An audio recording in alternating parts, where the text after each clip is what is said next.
I'd like to welcome everybody to today's session, addressing human rights in the property and construction value chain, where we'll be sharing some lessons from experienced practitioners that work in the built environment, as well as some of the lessons from Australia's implementation of the Modern Slavery Act. I'd like to welcome everyone and introduce myself. My name's Tanya Harris. I'm one of the two co-heads of the Sustainable and Ethical Procurement team for Edge Impact. I'm one of the contributors to ISO 2400, the Sustainable Procurement Guidance, and have been working with the property and construction industry during my time here at Edge. Nick, if you don't mind popping through. So I'd also like to introduce Edge Impact. Edge is a dedicated sustainability consultancy where we exist to create a world where unsustainable is unthinkable. We do that by addressing wicked problems in the sustainability and sustainable development agenda across our multiple disciplinary team. We are originally here in Australia, and we do that through science, strategy and storytelling. We also happen to work in 3 additional countries, from New Zealand, the US and Chile. And we're very grateful for the opportunity to be able to come together today with some of my brilliant panelists. But before I introduce them, I'd also like to give you a small summary around what we're here to discuss today. So as you know, the construction industry is one of the largest global employers and is a major contributor to GDP for most nations around the world. It's also one of the highest risk industries when it comes to modern slavery and forced labour in the supply chain. So here in Australia, companies are in their 5th reporting year against our federal government Modern Slavery Act. And we'd like to bring some of those lessons from Australian built environment companies to be able to share with the US market. So 5 years ago, the building and construction companies thought that modern slavery was just a concept that existed in history. They had limited processes in place to be able to address forced labour risks within their supply chains. And today we are considered one of the global best practice when it comes to detailed understanding of supply chain risk, how to mitigate this risk, not just to business, but also to vulnerable people within the supply chain. And that's actually a really important concept within this space. And to be able to have some great case studies to demonstrate lessons learned. So the property sector has been quite consistent with their shared approach to supplier risk assessments and collaboration on remediation. So how do we actually protect and remedy any harm to people? So that's the broad introduction. I'm not here to do the talking. I am joined today by 3 fantastic panellists. The first panelist I'd like to introduce is Brigid Abraham. She's joining us as the project manager for Design for Freedom under Grace Farms. We've also got Molly Ernst-Alper, who is the Director of Social Impact for James Hardie, and our wonderful Nick Dexter, who is our practice lead for human rights and modern slavery and social procurement here at Edge Impact. So thanks so much. I'm really looking forward to today's conversation, and we'll be able to exchange some of the knowledge that the 3 of our fabulous panellists have learned over their career and working within this space. So I'd like to hand over to Brigid to be able to introduce herself and tell us a little bit around her work at Grace Farms. And also we'd like to hear from her around how she first engaged around this subject of human rights, modern slavery and the built environment. Great, thank you so much, Tanya. Hi, I'm Brigid Abraham. I'm an architect and I'm project manager for Design for Freedom at Grace Farms. My background has been in architecture, and I was formerly the director of research at Picard Chilton Architects in New Haven, Connecticut. We're based in Connecticut now. And my interest and sort of background has always been about architecture as it converges with research and information science. And since 2020, I, continue to have an interest in social justice and how are we solving these problems through design that, the world is really talking about right now, particularly in the US. And last year, I first came into learn more about design for freedom and actually started on the team at the beginning of this year. So a little bit about Grace Farms. Grace Farms is a building that was designed in 2015 in New Canaan, Connecticut. And we have a design for freedom movement, which is to create a paradigm shift to eliminate forced labor and child labor in the built environment. So what we do is we bring together leaders across the AEC industry and really talk about this problem and start to break it apart and kind of unpack how we can sort of relay this into our work every day. And as we know, there are 28 million people trapped in forced labor across the, internationally. So a few things that are, major milestones as part of the Design for Freedom movement is that in 2020, a report was published that really talked about the impact and the scope of this problem as it relates specifically to the built environment. We know that these ideas have also been talked about in the apparel industry, in other industries, but specifically talking about, construction. And then in 2022, another large milestone was our Design for Freedom Toolkit, which I encourage everyone on this call to take a look at, and I can send a link. And this was an important document because it actually isolated 12 different high-risk materials, talked about those hotspots around the world that are really becoming, are really the most at risk. And then we talked about site-specific certifications or material-specific certifications, and it created, several different tools as well for people to start beginning this outreach to suppliers, outreach to their clients, and really start to explain this problem. And in addition to that, our kind of third piece of it is starting with pilot projects where we have started to say, look, we know there's no such thing as a forced labor-free building in the market right now, but as we continue to design, can we focus at a handful of specific materials that can lead to an example of steps and pathways forward? So that's a little bit of what we do at Grace Farms and Design for Freedom, and looking forward to continue to discuss with everyone else here on the panel. Thanks so much, Brigid. The toolkit from Grace Farms we know is a really excellent and free to access resource. So we'll make sure that we share that after the call. And for those of you that are online, please go to the Grace Farms website. You'll be able to find it there. And you brought up some really interesting perspectives there. I'd be interested to be able to explore the role of certifications as a part of this morning, which is actually a really important initial step.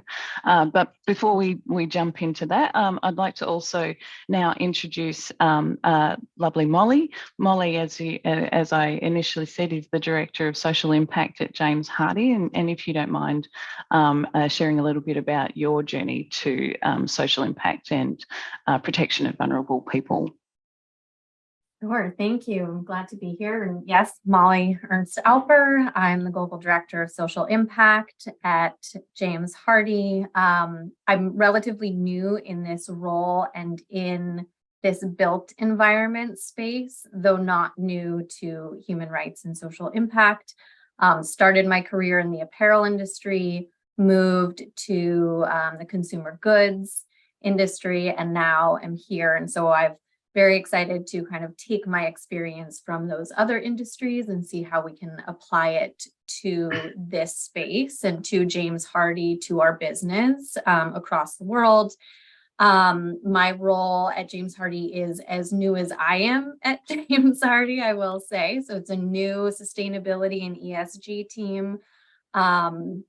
And my role encompasses charitable giving, as well as our global human rights and global responsible sourcing programs. And so I'm excited to talk a little bit about how, today about how, we have business in Australia, Europe, and the US, and how our business in Australia has really been at the forefront of reacting to the modern slavery legislation in Australia, and how that's going to help leverage more global work that we have to do. Wonderful, thank you. You have a very complex supply chain, and also with a global presence. It'll be interesting to hear from you around some of the comparisons from the textile industry, knowing that that has been really at the forefront when it comes to taking action in this space. Lovely, thank you. And last but very much not least is our fabulous Nick. Nick will both introduce himself, but also provide us with a little bit of context around not just the theory or the concept of modern slavery right now, but also with some more information around what we're facing at. Over to you. Sorry, just getting all the bits back up on the screen. As Tanya's just said, I'm Nick Dexter, Principal Consultant at Edge Impact and Practice Lead for Human Rights and Modern Slavery. My passion space is the S in ESG. I've got 15 years of experience in procurement and supply chains, both as a procurement manager, but also leveraging forensic science to help businesses understand their supply chains back to the primary source, which is obviously very important in terms of understanding geographic risk indicators. I leverage supply chain methodologies to help businesses design their approaches to addressing modern slavery risks in industries from finance, manufacturing, food production, as well as property and infrastructure. As Tan's just said, I've been asked to give a bit of an introduction to this space to help prepare us for the panel discussion to follow. When I use the term slavery, I'm curious what sort of images come to mind. Some of you are likely picturing imagery from the 1800s, including whips, chains, and shackles, and other ways in which freedom of movement can be physically controlled. In modern terms, those references are much less relevant, and people often find themselves captive in much less visible but equally sinister ways, including non-payment of wages, debt manipulation, the threat of financial penalties and abuse of vulnerability. Modern slavery is an umbrella term for a number of crimes: trafficking in persons, trafficking with respect to peonage, slavery, involuntary servitude, and the worst forms of child labour are all crimes under US legislation. And while each of these crimes are quite distinct, they share three key characteristics that collectively we refer to as the Palermo Convention. The Palermo Convention is a UN standard that defines modern slavery as the removal of freedom through deception or coercion, resulting in one person's exploitation for another person or group's gain. Within this system, while the trade is in people, the currency is hope. And that certainly was the case for Samantha, a young woman living in rural Nepal. She dreamed of a better life for herself and her family. When a man visited her village and promised her a job in a Malaysian factory that produced construction materials for export, she saw an opportunity. But upon arrival, her hopes were soon shattered. The working conditions were dire, her wages were much lower than were promised, and her living quarters provided by her employer were cramped, unsanitary, and expensive. Her employers withheld her passport and owed her considerable back pay. Trapped in debt bondage with limited local language skills, she had no means to leave the country or to seek help. And her story echoes the lived experiences of victims all over the world, where people are most vulnerable, either through low socioeconomic standing, age, limited education, or gender, and desperation for an improved quality of life is greatest, the risk of exploitation is high. When we refer to the spectrum of exploitation, it refers to a range of different labour abuses, from human rights violations that can occur within an organisational supply chain, from less severe forms of exploitation, such as low wages and poor working conditions, to more extreme forms such as forced labour, debt bondage, and human trafficking. Understanding the spectrum helps us to identify vulnerabilities and take proactive steps to mitigate the risks of modern slavery. By mapping out the different forms of exploitation and identifying where they may be occurring, companies can prioritise their due diligence approaches to strengthen labour protections and ensure that workers are treated fairly and with dignity. Modern slavery is a serious issue that's gaining increasing global attention. That's why we're all here today. The urgency of that is typified in last year's data by the ILO, which revealed that there are currently 49.6 million people in modern slavery globally. And that's more than at the time of abolition in 1865. And now means that there is one slave for every 165 people in the world. Increasing conflicts, COVID, and climate change have disproportionately affected vulnerable communities. And based on the previous study, we're losing ground at a really alarming rate. The interconnected nature of global supply chains means that almost everyone uses products of slave labour every single day. Global cotton trade data is one way to understand this. 20% of cotton globally comes from China, with 85% of that grown and harvested in Xinjiang, a region with extreme risk of modern slavery, specifically forced labour by a state actor. Do a self-audit of what you're wearing right now. Jacket, shirt, pants, underpants, socks. How many of these articles are cotton? Think about your closet at home.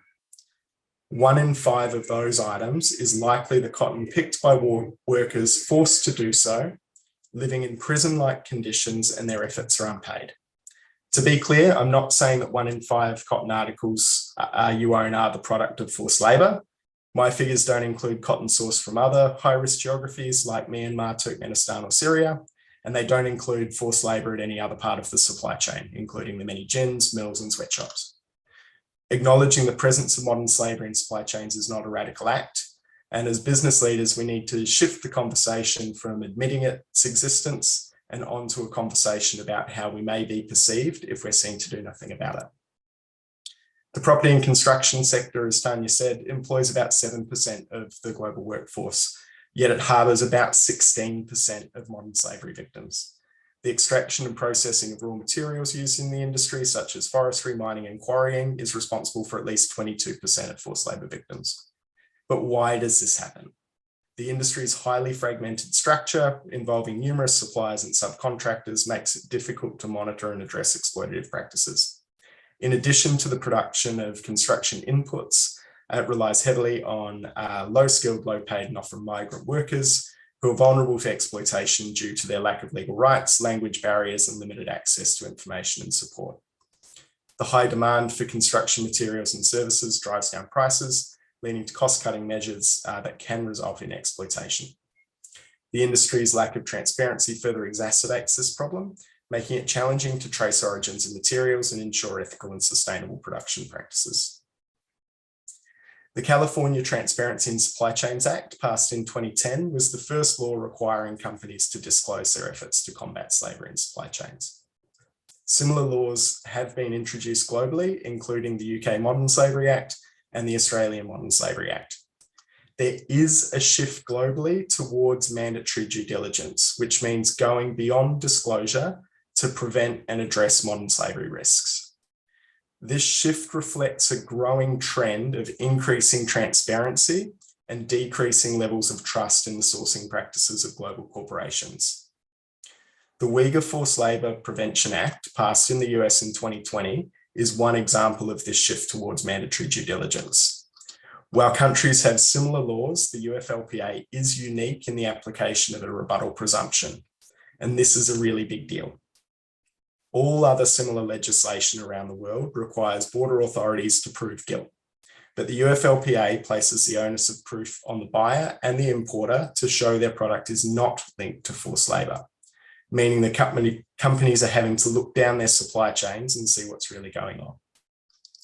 Enforcement was initially targeted at cotton, tomato, and polysilicate imports, but the scope has extended to include other imports such as PVC and aluminum. While textiles and automotive industries were in the crosshairs, construction players should start targeted due diligence to other products within their supply chain with exposure to the Uyghur region, and forced labour more generally.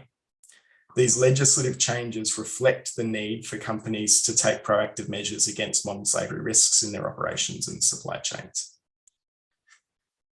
And we can go through what Australian clients have learned, but I think the big takeaway is that notably when Australian companies started to build their responses to the Modern Slavery Act here, many of them saw it as a bit of a sprint on a compliance requirement, but actually it is far more complex and requires them to treat it like any other business risk and continue to iterate their responses over time.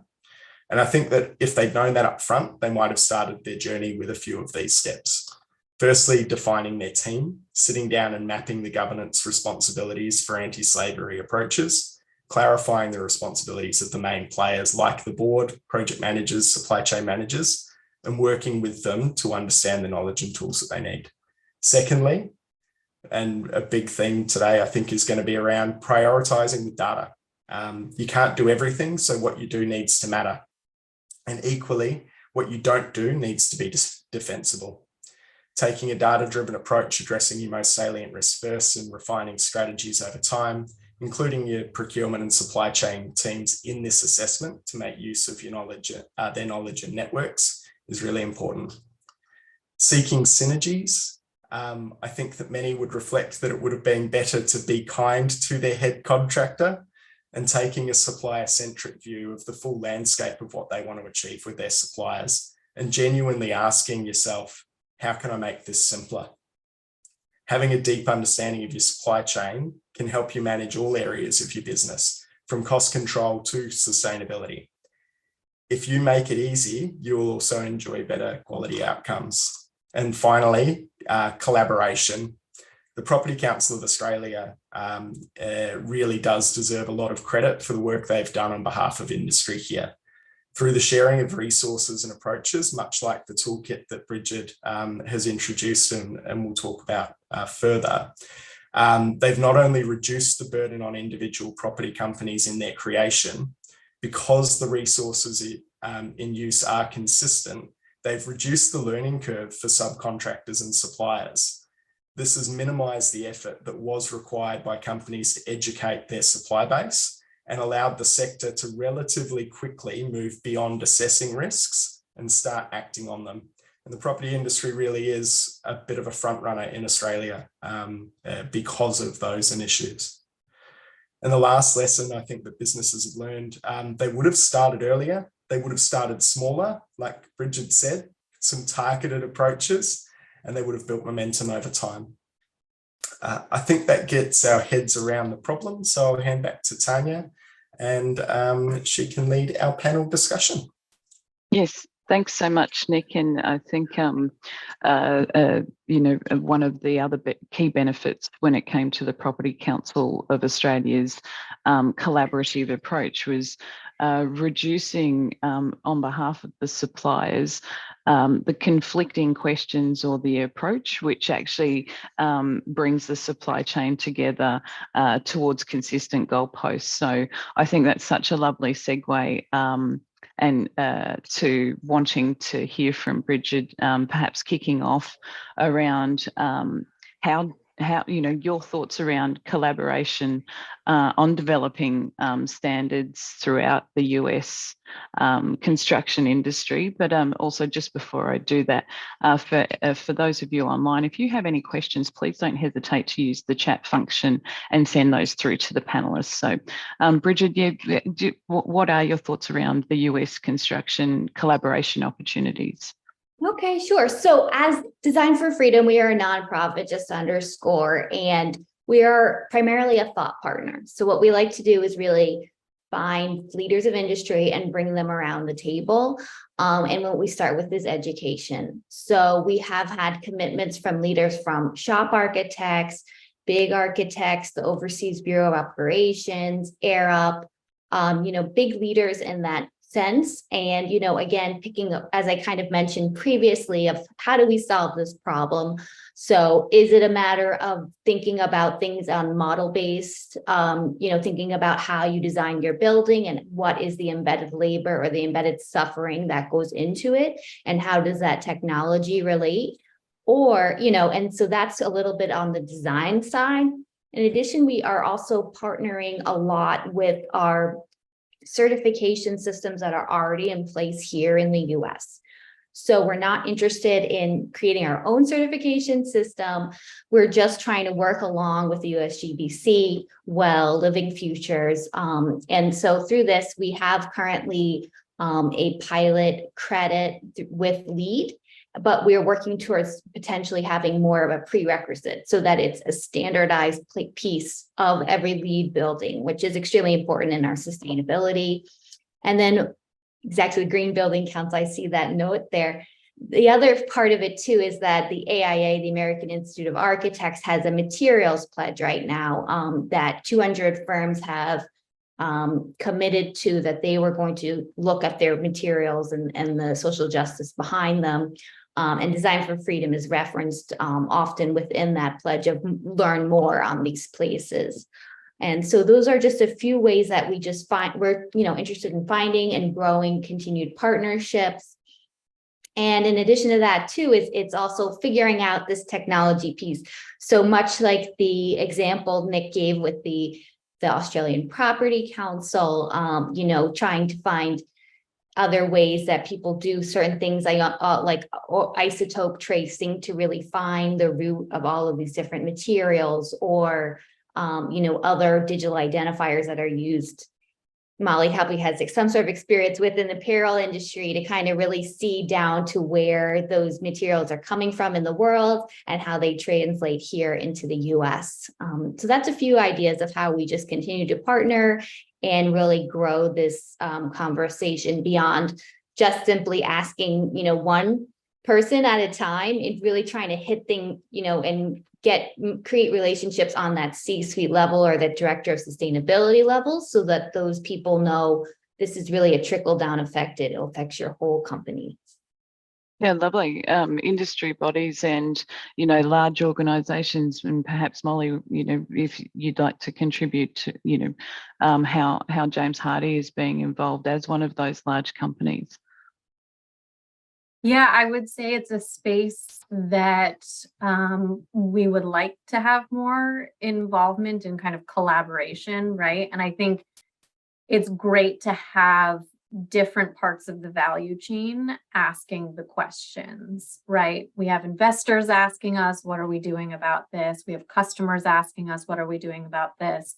We have architects asking us right now more actually on the environmental side, right? They want those certifications for environmental builds, a LEED certification, et cetera. But to have them also asking those questions on the human rights side is incredibly valuable, right? Because it just continues to make that business case and remind us that this is important. And I love what Brigid said about this trickle down. It's the good trickle down theory, right? Of, every single part of the value chain needs to own this. We can do the traceability, we can use technology to trace, but that's only going to take us so far, because so much of materials sometimes become mass balance, right? And then you lose some of that traceability inherently, and you just won't know. And so traceability is great, but what would be even better is if each step in the supply chain, each supplier, each manufacturer is owning human rights and owning this piece of work, so that we don't have to be ticking the box and doing audits and doing all of this activity, and we can really have, because everyone's owning it and they're promoting it throughout their own value chain, right? So that's kind of the trickle down, and that to me is that collaborative piece that even goes beyond just sitting around a table together and talking about issues, which is super important as well. Happened in CPG in the consumer goods industry and apparel. Very valuable to have peers and competitors sitting around the table. This is pre-competitive. No one no one is winning when we have forced labor in our supply chains. And so that's important, but it really also is this partnership piece throughout, that we're all in this together. I like to believe that we're all inherently good, so it's not always a malicious intent in our supply chain for forced labor. So how do we problem solve together as a collaborative value chain? Yeah, absolutely. And technology has a role in being able to identify the risks, but it sits with people to protect people to take the action, and that is a multi-stakeholder approach. Nick, I know that you have much to contribute around these opportunities together as well. Yeah, I mean, talking about getting people together, just being really clear that businesses as a whole are really still on their learning journey and will continue to be on a learning journey for a really long time. And taking that very clear multi-stakeholder view that we all need to learn from each other and understand what each other are doing to create a new ecosystem that doesn't allow for this exploitation to exist within it. So like Molly said, making very clear what the responsibilities are around, but actually having the humility to say, there may be elements within my piece of the puzzle that are impacting your ability to do that, and starting the conversation from some of the shared challenges. One of the things we often hear is around data visibility and how can we construct a system that allows for that sharing of information that isn't seen as anti-competitive or isn't seen as damaging to business models, but actually allows for a better understanding of the flow of materials from primary source through to end use, and for that clear visibility of the controls that are in place at each step along the way. I do think that verification piece is really important, but as Molly has very clearly said, that each verification technology and tool will have its own limitations. And so within that multi-stakeholder environment, having the honesty to say, these are the issues that we're agreeing that we have an ability to control and that we're working on together, and designing verification tools that allow you to see whether that's the case. Yeah, interesting. And because the risk identification and the controls sit within a formal organisational governance and risk management framework. However, it needs to do more than just how do you ascertain the risks at that level. It is that engagement throughout that value chain, and also having the right partnerships on the ground in different locations to be able to build that trust with the local people, to actually be able to hear if the risks are real. So it is complex, and it is progress over perfection, more so than being able to get it right immediately, because it is one of those, it's such a big topic and it's such a big issue that it's something that won't be solved overnight, and it is through collaboration. So and in fact, we'd like to hear a little bit. James Hardie has been working in this space and is recognised as a leader. How have you approached the implementation to be able to ascertain those risks and responsible purchasing practices? Yeah, so I mean, it's like I said, I'm still new. I'm under a year at James Hardie, and when I came in, I was really excited to see that the Australian team had truly reacted in a very thoughtful way to the modern slavery legislation in Australia, putting together a program that's a great foundation for us to build off of, engaging with experts on the ground. I think particularly finding a risk mapping tool to this idea that we can't do everything, right? We're not going to look at every single supplier in the same way. finding a really great risk mapping tool that is thoughtful and takes into a lot of considerations, that focuses on, you know, modern slavery risks as well as the other risks that come.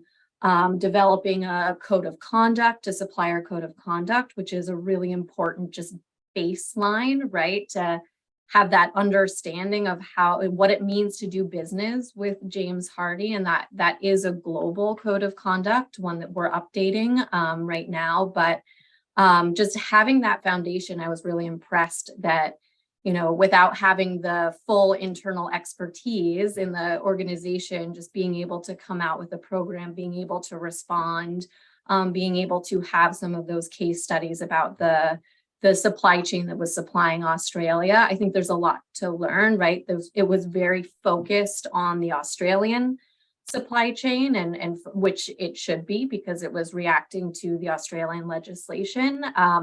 But we are a global company, and so there's the UK modern slavery statement. There's the EU due diligence that's coming. There's just so much, as we saw on Nick's slide. There's so much, and it's just very important now for us as a global company to build out that global responsible sourcing program and global human rights program, to our point that all of our points, right, that you have to have different kind of areas of intervention and ways of intervening in the supply chain. And, you know, some of that is more ticking the boxes, that verification, on-site audits, right, that we do, those social compliance on-site audits that help us to better understand those high-risk suppliers and what's happening on the ground. But they can't stop there, right? It really needs to go to more training, centering the rights holders in this, who are the workers, right? Making sure their voice is part of this, that we understand it, because as Nick also mentioned, you know, these issues, particularly forced labor, they're very complex. It's actually very hard to identify when there's forced labor in your supply chain, which is one of the reasons why it's so rampant in our supply chains, right? Is that it's very hard to identify for so many reasons.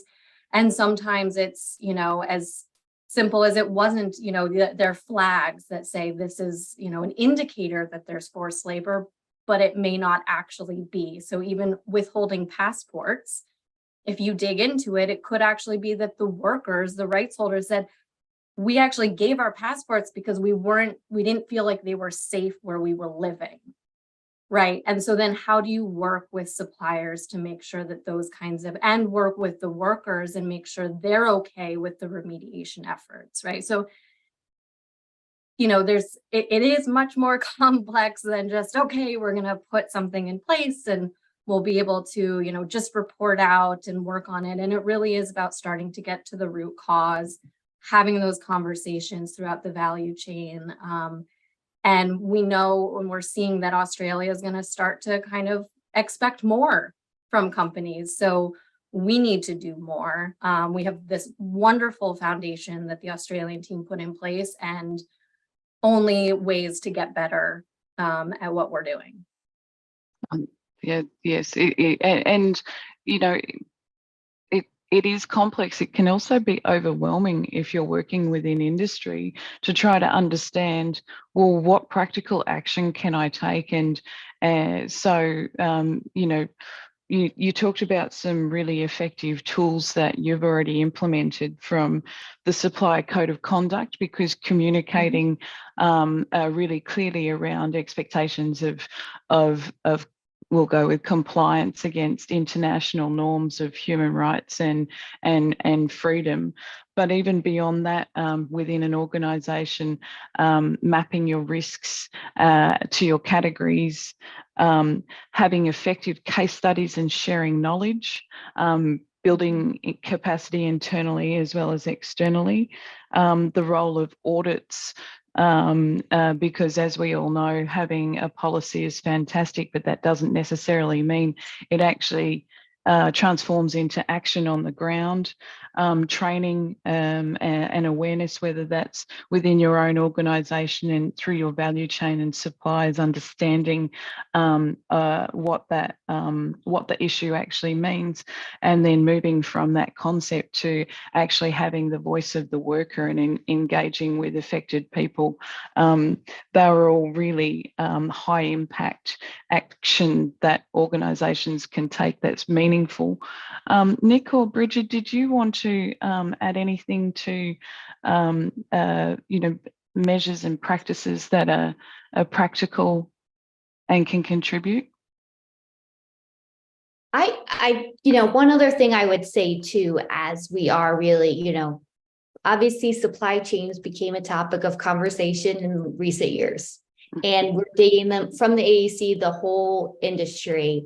We're thinking about carbon, we're thinking about chemicals, we're really digging deep into that. So at this point too, is this an opportunity to really innovate, to really, start with the circularity piece? Are we reusing better? Are we making the best product? The PV panels, have these been the same panels that have been produced for 30 years? And we want the renewables to scale up, but can it be a smarter scale up instead of the most inexpensive option that is continuing to take over? Maybe there's thinner opportunities there. So so the ultimate thing is, let's think about the circularity of the supply chains and how we can be smarter and take this opportunity to really be more effective, instead of just going back to the same innovations again and again. So the materials. Absolutely. And we know that emissions and to be able to address climate impacts and understanding embodied carbon within your supply chain is actually critical to being able to meet science-based targets for organisations. It's a really similar process from an internal perspective to be able to identify your carbon emission hotspots. Why not at the same time integrate human rights as both risks and opportunities, and also the way that you engage your suppliers and your value chain to be able to reduce the burden on them, to be able to provide you that transparency in the data that organisations need to be able to do external reporting. So I think any organisation that has public commitments around emissions reductions have a perfect opportunity to participate in positive action around addressing human rights issues within the supply chain. Nick? Yeah, I think in terms of practical pieces, one thing I think it's really important for businesses to understand is that while this is really complex, we've been here before. At the advent of health and safety regulations, that also felt very complex. And that also felt like, hey, there's a whole heap of stuff that isn't in my organization. How can I be responsible for it? But we did actually navigate that, and we became very slick at our own internal mechanisms and that reporting back up through our supply chain. So recognizing that this is not a let's start from the ground floor and rebuild everything, I think is an important piece.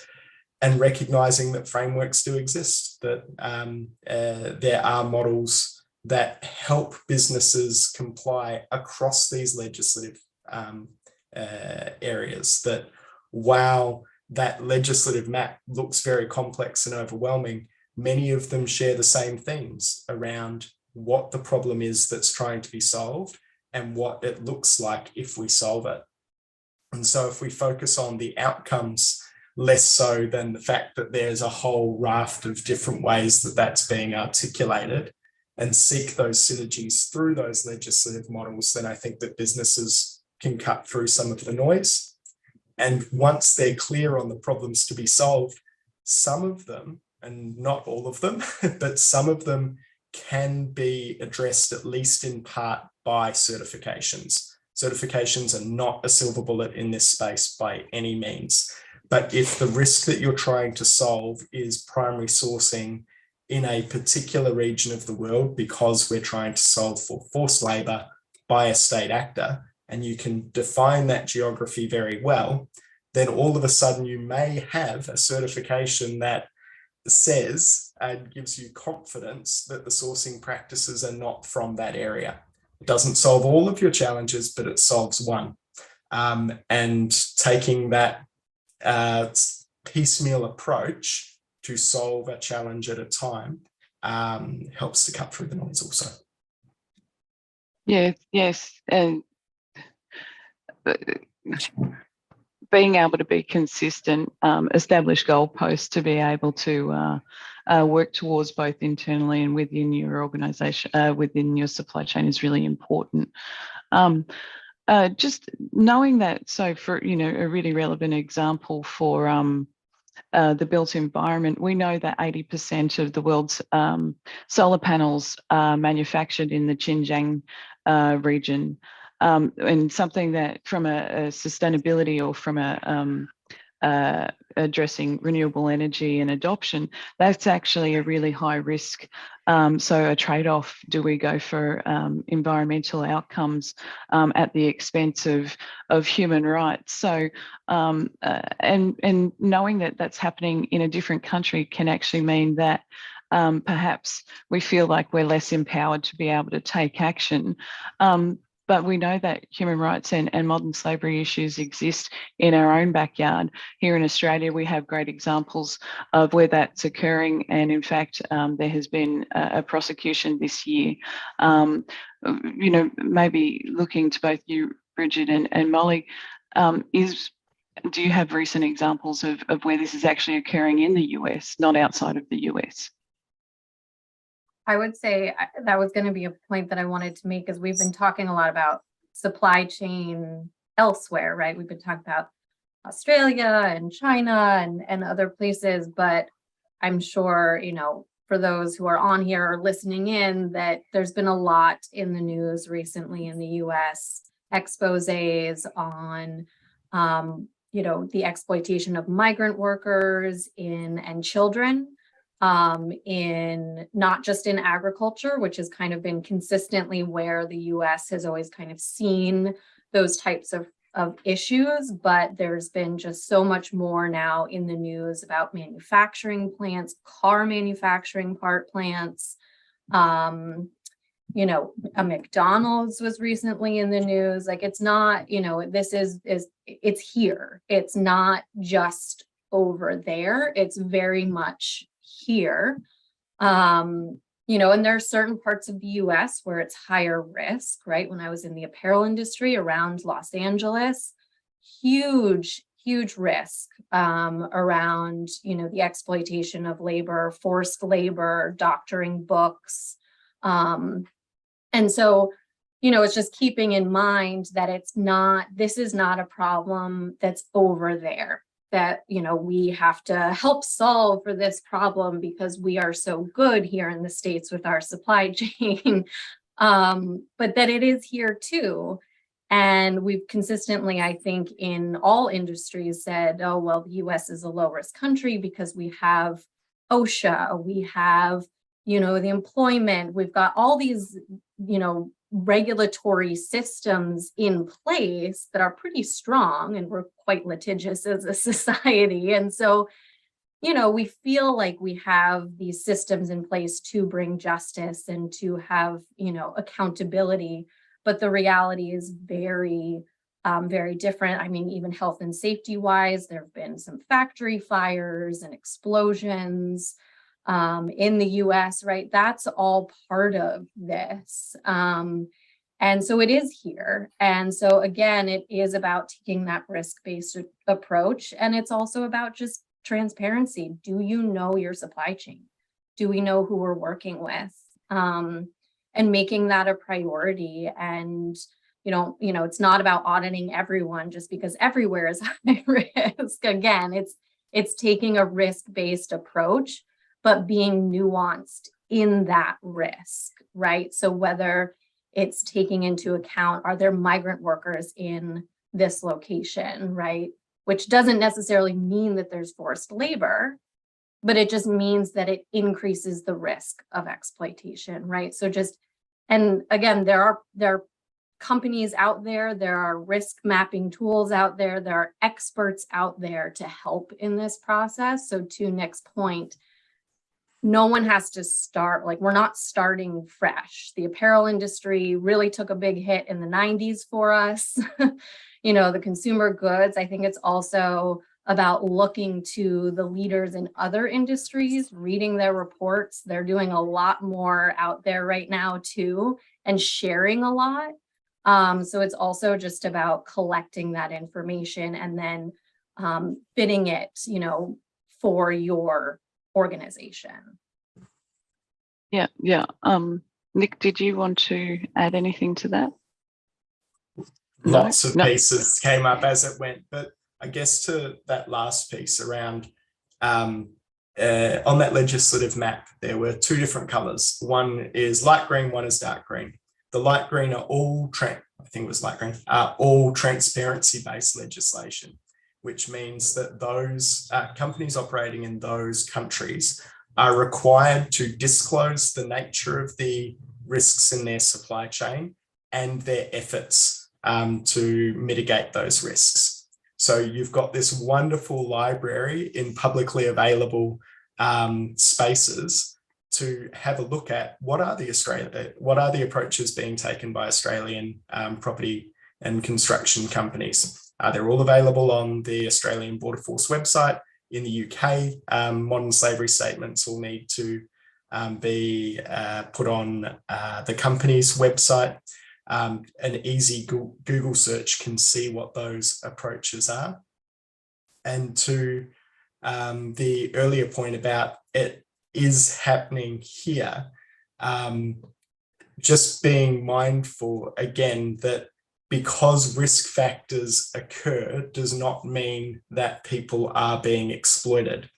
But our due diligence processes are really just to ask, do I know enough about this actor and how they treat people to understand if it aligns with our company's values? If your answer is no, then you're just asking a few more questions and keeping it in that tone and keeping your approaches in that tone, I think is quite important. That this is not an accusation.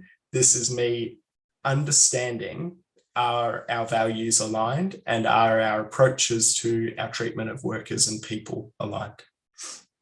Yeah, lovely. And what you've just described is one of what we consider, a really essential tool to actually be able to start to ascertain the strengths and the opportunities with the people that you're working with, which is generally a self-assessment questionnaire that organisations or industry bodies can collectively develop, which actually asks for critical information like policies, like timesheets or verification of wages and those processes, which is generally your first stop for being able to identify your supply chain practices, and maybe that's a really nice way to be able to go around the room and from each of your perspectives, what would be one or two key takeaways of practical action that you would suggest that